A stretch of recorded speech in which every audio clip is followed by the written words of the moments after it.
En route vers la COP30, la République démocratique du Congo, un pays solution, se prépare à prendre part à ce grand événement qui se tiendra à Belém, au Brésil, du 10 au 21 novembre 2025. Alors, la ministre d'État, ministre de l'Environnement et Développement durable, son Excellence Madame Eve Bazaïba, présente aujourd'hui la feuille de route. Elle doit nécessairement nous présenter les enjeux et les objectifs et même pourquoi la République démocratique du Congo doit prendre part à ces grands événements. Alors, je vous laisse donc suivre son discours et on se retrouve tout juste après. Merci.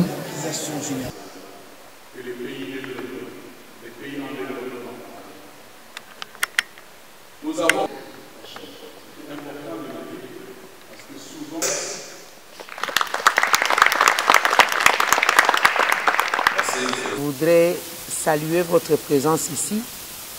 Les affaires étrangères spécialement et les affaires coutumières.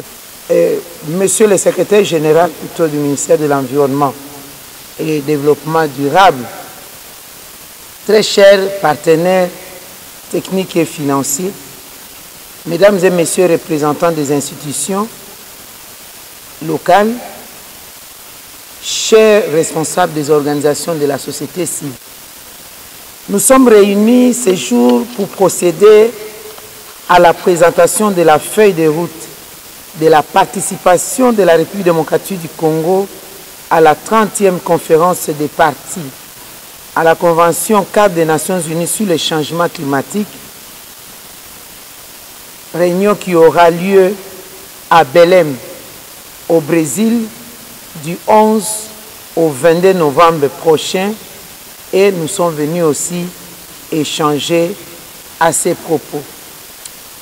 C'est au nom de son Excellence, Monsieur le Président de la République, chef de l'État, Félix Antoine Tshisekedi Tshilombo, dont la vision climatique et environnementale sont mises en exergue et par nous-mêmes, responsables du secteur de l'environnement, évidemment sous la coordination de son Excellence Madame la Première ministre, chef du gouvernement, dont les orientations guident notre action.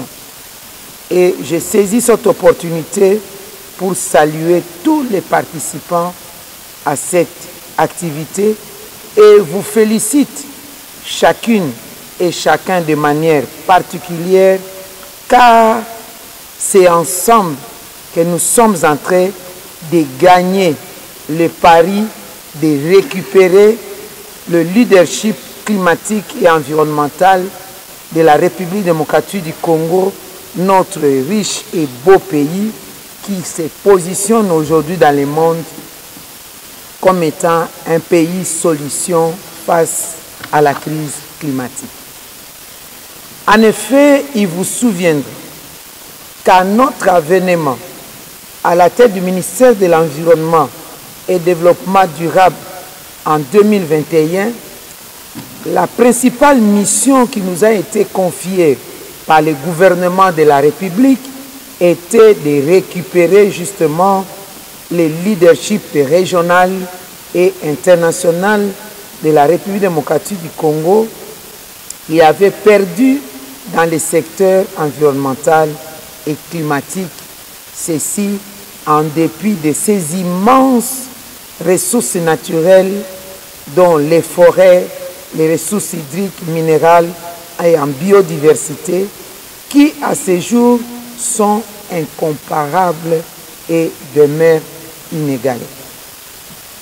Je vous épargne, mesdames et messieurs, des statistiques sur toutes ces ressources que la plupart d'entre vous, j'en suis convaincu, connaissent désormais par cœur après que nous l'ayons ensemble répété et martelé haut et fort du nord au sud, de l'est à l'ouest de notre planète pour non seulement rappeler notre identité environnementale unique, mais également souligner cette fois-là à l'encre indélébile le fait que la République démocratique du Congo était bel et bien de retour dans les négociations internationales sur le climat et que son peuple ingénieux et ses ressources abondantes attendaient bien y jouer un rôle. La récupération du leadership de la République démocratique du Congo devait passer par la mise en place des stratégies et des actions calibrées et appropriées destinées à faciliter justement les comebacks régional et international de notre pays, avec un impact technique et politique indéniable. À ces jours, nous sommes heureux de constater plutôt qu'un tronçon significatif de cette route a été parcouru, malgré que beaucoup reste encore à faire au regard de l'immensité plutôt de la tâche et de la complexité des défis à relever eu égard au contexte environnemental international extrêmement mouvant et aussi eu égard à la situation que traverse la République démocratique du Congo depuis plusieurs décennies à la partie est de son territoire. Il s'agit justement des conflits armés qui captent toute l'attention du gouvernement et ne nous permet pas de travailler comme il se doit pour les besoins de développement. Mais qu'à cela ne tienne, nous saluons, comme nous l'avons dit tantôt, les efforts inlançables de la diplomatie déployés par son Excellence, Monsieur le Président de la République, chef de l'État.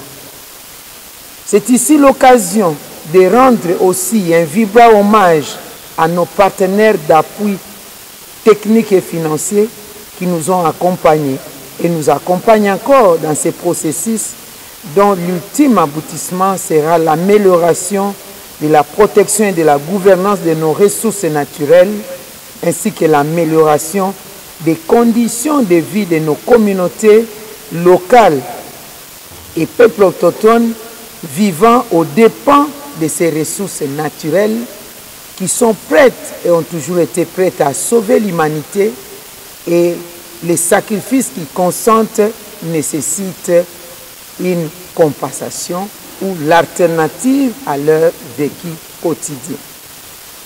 Mesdames et messieurs, distingués invités, la 30e conférence des parties à la Convention cadre des Nations Unies sur le changement climatique, vous l'avez entendu, se déroulera à Belém, au Brésil, c'est-à-dire dans un pays forestier pas le moindre. En effet, le Brésil est la première puissance forestière de la planète, suivie de la République démocratique du Congo. La superficie forestière du Brésil est estimée à environ 493,5 millions d'hectares contre 155,5 millions d'hectares pour la République démocratique du Congo. Cependant, il sied de souligner qu'avec l'Indonésie qui compte 92 millions d'hectares, nos trois pays réunis représentent plus de 52% des forêts tropicales humides de la planète, chose qui place nos trois pays dans une grande responsabilité en termes de solutions basées sur la nature pour sauver la planète. Et si nous voulons parler en termes de bassins, le bassin de l'Amazonie, le bassin du Congo et le bassin Bornéo-Mékongo réunis constituent plus de 80% des forêts tropicales humides de la planète. La consolidation de l'alliance entre le Brésil, la RDC et l'Indonésie, l'appui à l'adoption et au lancement de TFF, qui signifie tout simplement Tropical Forest Facility Forever, ou les fonds perpétuels pour les forêts tropicales, la démonstration de PEC au paiement pour les services environnementaux, l'installation du centre régional d'excellence sur le marché carbone, où l'appui des engagements 2.0 constitue là des priorités en ce qui concerne nos pays.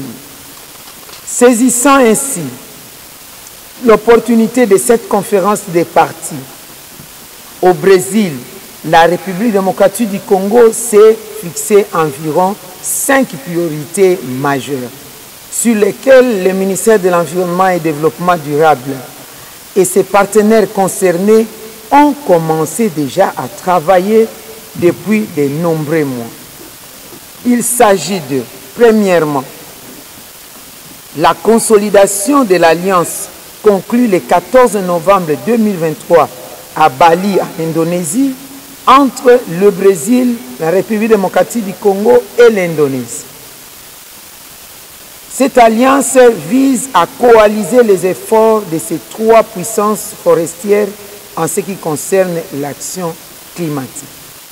Deuxièmement, l'appui à l'adoption et au lancement de Tropical Forest Forever Facility, ou Fonds perpétuel pour les forêts tropicales, qui est une initiative portée par le Brésil et soutenue dès sa conception par la République démocratique du Congo à la demande du Brésil ainsi que la majorité des pays forestiers tropicaux de la planète. Pour rappel, le TFFF est un nouveau mécanisme de financement pour les forêts tropicales, mais qui se distingue par son approche innovante et sa vocation à financer de manière perpétuelle les efforts de protection des forêts tropicales. Ceci vient en appui du processus de marché crédit carbone. Le TFFF repose sur le fonds d'investissement international regroupant des capitaux publics, privés et philanthropiques. Il propose une incitation financière à long terme, comme je l'ai dit tantôt, fondée sur la performance de la conservation des forêts en complément aux approches basées seulement sur la réduction des émissions, c'est-à-dire les émissions de gaz à effet de serre. Le TFFF reconnaît la valeur intrinsèque des forêts intactes et constituera à ce titre une incitation pour les pays du bassin du Congo, dont la République démocratique du Congo, qui avons su préserver nos écosystèmes d'une déforestation d'envergure. À titre d'exemple, la République démocratique du Congo, au-delà de tous les moteurs de déforestation que nous décrions, demeure un pays champion en termes de conservation des forêts. C'est ce qui fait qu'au niveau du bassin du Congo, le bassin du Congo constitue aujourd'hui le premier poumon du monde, malgré que ce soit le deuxième massif forestier. C'est justement compte tenu de la conservation de nos forêts qui rendent un service incommensurable à l'humanité en pollution, avec une teneur qui dépasse aujourd'hui le bassin de l'Amazonie qui a eu des problèmes graves de déforestation. Troisièmement, en ce qui concerne les priorités de la RDC à Belém, c'est la démonstration de PSE, paiement pour les services environnementaux. Le Brésil et le bassin de l'Amazonie lors de la COP30, les pays du bassin du Congo se sont préparés en conséquence autour des PSE. Donc, d'un côté, le Brésil présente l'initiative TFFF et la RDC va lancer aussi l'initiative PSE. À cet effet, une note de position et une feuille de route régionale de déploiement des PSE en Afrique centrale a été préparée par les pays membres de l'initiative CAFI pour les soutenir dans la communication autour de cette nouvelle stratégie. Subsidiairement à cela, un canevas de projets et 2 outils numériques de planification et de gestion des PSE ont été également développés par la République démocratique du Congo et l'initiative pour les forêts d'Afrique centrale, CAFI en sigle, pour servir à l'ensemble des pays de la région. Mesdames et messieurs, les paiements pour les services environnementaux sont une stratégie de lutte contre la déforestation par les moyens des incitations économiques au bénéfice des individus et des communautés qui agissent en faveur de la protection des forêts. Pour démontrer à la COP30 que la RDC est prête pour un déploiement à grande échelle de PSE, le ministère de l'Environnement et du Développement durable, son partenaire CAFI, avait lancé en janvier, je l'ai dit tantôt, en 2025, un mini-projet dénommé Feuille de route Genève-Belém. L'opérationnalisation de la taxe carbone et de l'autorité de régulation des marchés de carbone et du Fonds d'intervention pour l'environnement, la République démocratique du Congo a l'ambition de développer ce système de paiement liquide contre résultats à nos communautés locales et peuples autochtones sur toute l'étendue du territoire national dans un horizon très court. Et des sites précis ont été identifiés en termes de projets pilotes que nous allons devoir vous les dire si vous les souhaitez au niveau des médias, mais d'entrée de jeu, ça sera à Lukolela et à Songololo. La République démocratique du Congo va parler de l'installation du Centre régional d'excellence sur le marché de carbone à Kinshasa, en République démocratique du Congo. En passant, je voudrais vous dire que ce centre sera lancé en saisissant l'opportunité de la Semaine du climat et de l'Assemblée générale de l'Union africaine au mois de septembre, et au mois d'octobre, le centre sera déjà installé à Kinshasa pour le rendre opérationnel, et c'est l'élément qui sera présenté de manière concrète comme un objectif atteint. Fort de notre expérience, ça sera à Belém.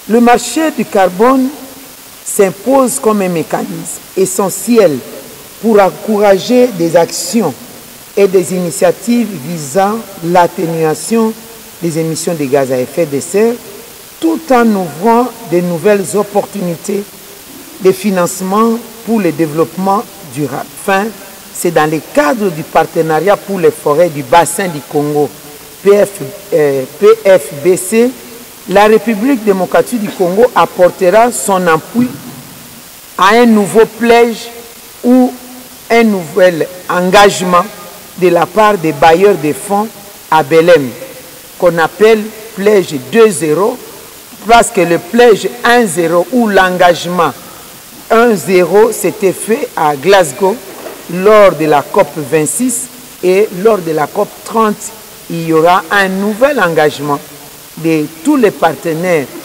qui se rendent conscients des émissions de gaz à effet de serre, qui doivent contribuer donc au financement pour appuyer les processus de lutte contre le réchauffement de la planète, et surtout appuyer les pays comme les nôtres qui avons des ressources naturelles pour faire face aux enjeux du climat. En ce qui concerne les sujets transversaux, parce que nous avons déjà présenté les 5 objectifs, les sujets transversaux en discussion à la COP30, une note d'orientation sera remise aux négociateurs désignés par la République démocratique du Congo pour les guider de manière quotidienne. Et comme vous le savez certainement, nous avions pris un arrêté désignant les experts et les négociateurs attitrés aux négociations du climat pour le compte de la République démocratique du Congo, et cette équipe sera pilotée par le secrétaire général en charge de l'environnement et développement durable, bien entendu sous notre coordination. Car, je l'ai toujours dit, notre potentiel environnemental nous renvoie à la responsabilité de sauver l'humanité. À la COP 30, vous l'avez certes entendu, nous attendions vos questions d'éclaircissement, nous allons apporter les réponses idoines, mais sachez que les accréditations en République démocratique du Congo vont débuter le lundi 4 août et nous allons les clôturer le 30 octobre 2025. Comme le point focal climat à la Convention cadre des Nations Unies l'avait dit, cette fois-ci, les places seront limitées. Nous demandons donc à tous les acteurs concernés par la COP30 qui souhaiteraient y participer, qui remplissent les critères, vous avez entendu, il y a des critères et des conditions au niveau de la Convention cadre des Nations Unies sur le climat, il y a les critères et les conditions pour la République du Brésil, il y a aussi les critères et les conditions établis pour la République démocratique du Congo.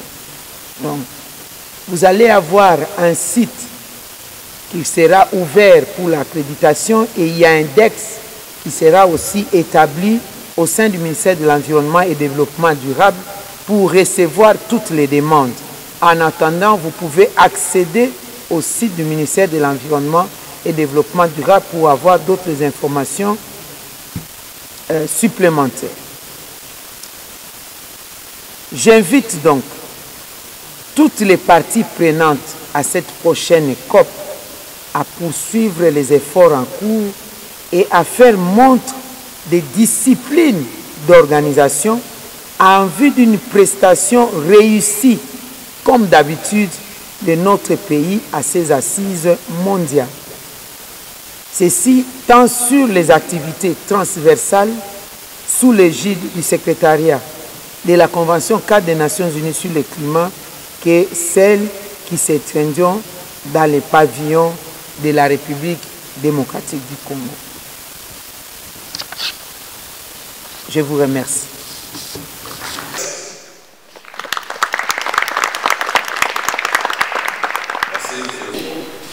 Dans la feuille de route que la RDC va mener, est-ce qu'il y a une particularité, un point particulier? En fait, c'est ce que j'ai présenté, c'est des innovations.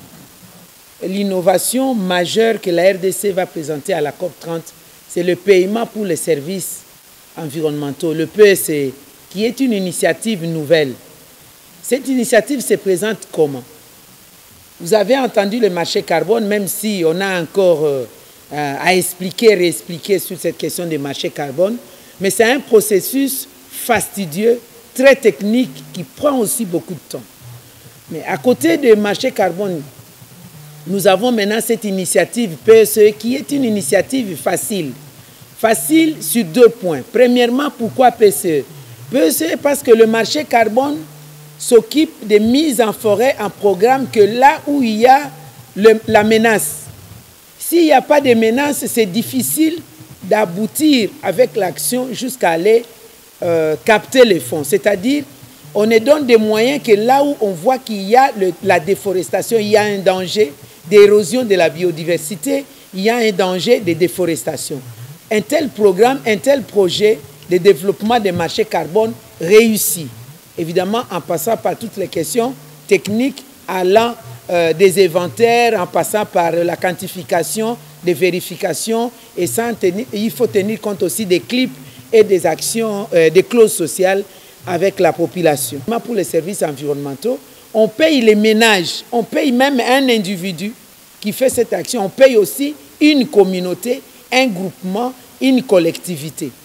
C'est différent un peu de marché carbone. Alors c'est une initiative nouvelle qui encourage la population parce qu'à un moment donné, avec le processus marché carbone, on a eu des conflits par rapport aux aires des projets et aux zones des projets où il y a des groupements qui disent « nous conservons la forêt ici, vous ne nous donnez rien, il n'y a pas d'action chez nous, mais vous allez vers ceux qui brûlent, ceux qui ont détruit leur forêt, vous leur donnez les moyens pour la restauration, la conservation en vue de la restauration des écosystèmes. » Et du coup, ceux-là se sentaient abandonnés.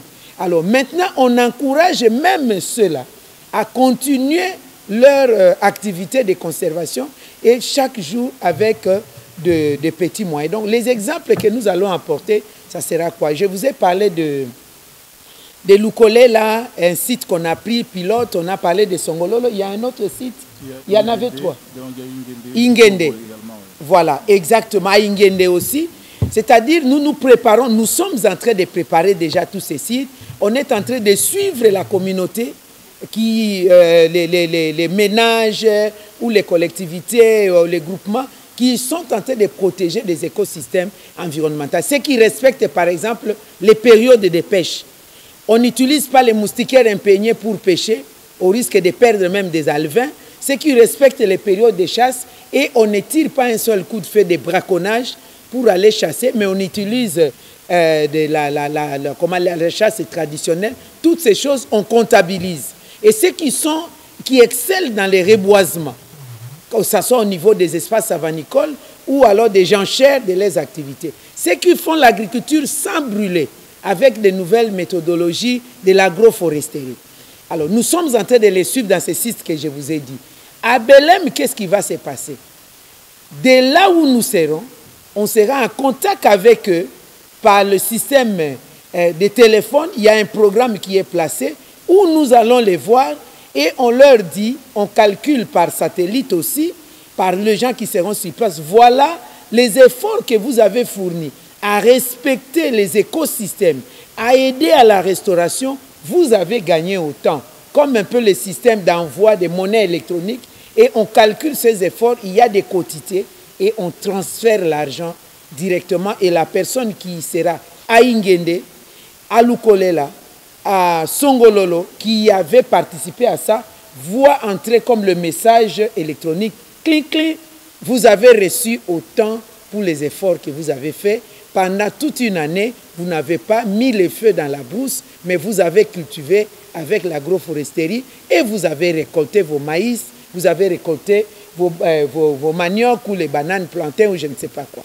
Alors ça les encourage à aller. En attendant, il y a des activités plus élevées en termes de marché carbone. Ça, c'est une particularité nouvelle que la République démocratique du Congo va amener là-bas. Alors, c'en est fini, mesdames et messieurs, ensemble avec vous, nous avions suivi le discours de la ministre d'État, ministre de l'Environnement et Développement durable, son Excellence, Madame Eve Bazaïba, qui nous a expliqué, qui nous a fait comprendre la feuille de route, pourquoi la RDC doit nécessairement participer à cette conférence, la COP30 qui se tiendra à Belém au Brésil, et quels sont les enjeux liés. Nous avions tous compris et nous avions tous intérêt à y participer. Alors, prenez rendez-vous avec nous. Alors le samedi prochain sur la même chaîne, la même émission Chronique de BM, Bénédicte Moni, c'est moi la diva de la presse africaine.